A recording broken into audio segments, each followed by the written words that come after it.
How you doing, YouTube? Matt Massive Beer Reviews. Back with a little mystery beer up in this piece. Yeah, let's see what this sucker beholds. This comes courtesy of my boy Clayton. He sent off a box of beers, and there was two mystery beers in there. Let's see what this one is. Double IPA. Kind of has those vibes. Classic mystery beer stylings, a little bit of paper.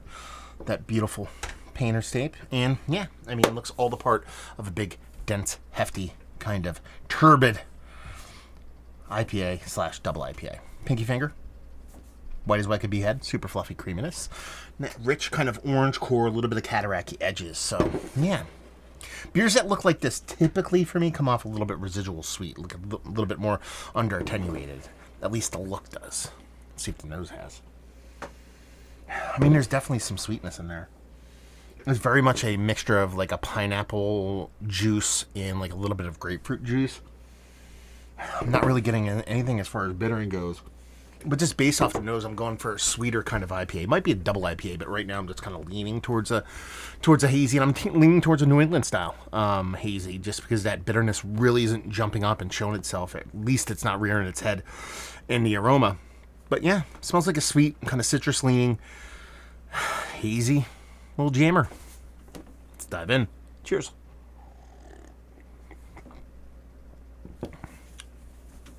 Man. That's grapefruit juice right there. It's not nearly as sweet as I thought it was going to be.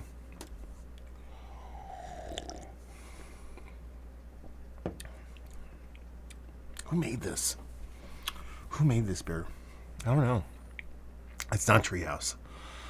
Kind of has Trillium vibes, but not really.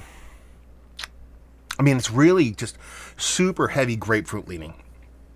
A little dollop of pineapple in there. There's a bittering to it, but it's more of a pithy bittering as opposed to kind of like a green or herbal bittering. So it's definitely leaning in that kind of juice direction. It comes off a bit thin, which leads me to believe this is actually lower in ABV. Because the mouthfeel's not bad. It just comes off a bit thin. There's not a huge sweetness to it, but there's a big punchy kind of hoppiness to it.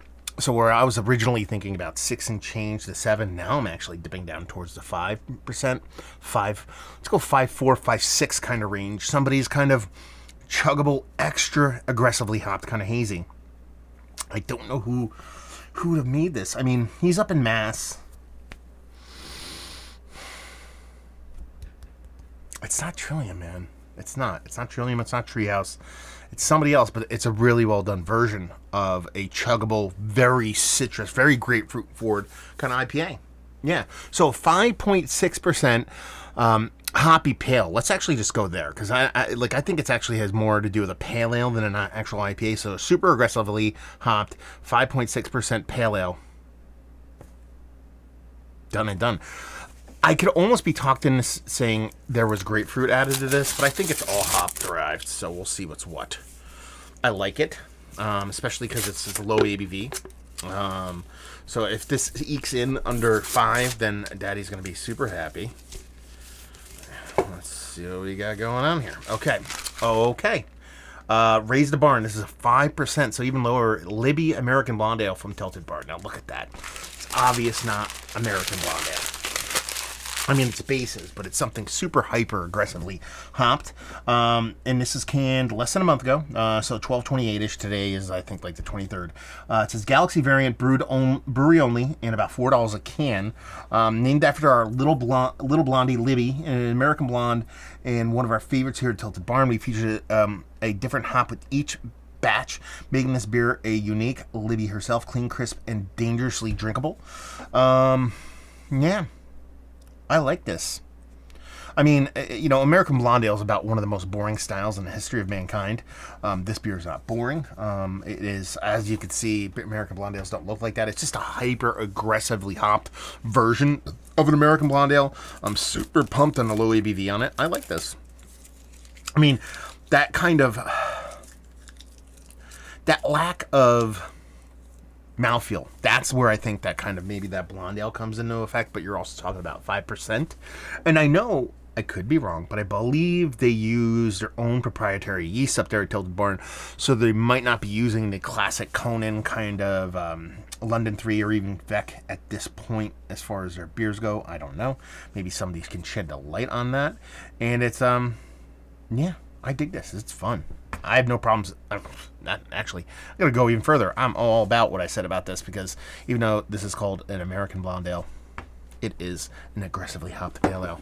And pretty tasty stuff. The only thing I should do on these is probably maybe try to call out hops on these. I rarely do that just in general because I feel like some hops can lean in a specific direction, but you can coax a lot of things out of hops, and it depends on the season you get them and stuff like that. But maybe on these mystery beers, I'll get a little bit more specific hop presence-wise going forward. But yeah, this is super fun beer. Thank you very much, Clayton, for sending this off. Very tasty, very drinkable, very chuggable. 5%, that does not suck. So let's talk about it. Is this one of the better American blonde ales I've had? As late, it would like default highly towards the top because it's one of the most boring styles in the history of mankind.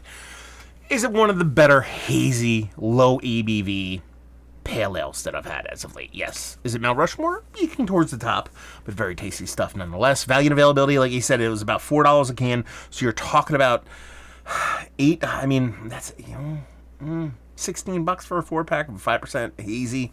I'd like it to be a little bit cheaper, but, boutique brewery, COVID times, who cares? And leave you with, if you like what, will you like this beer?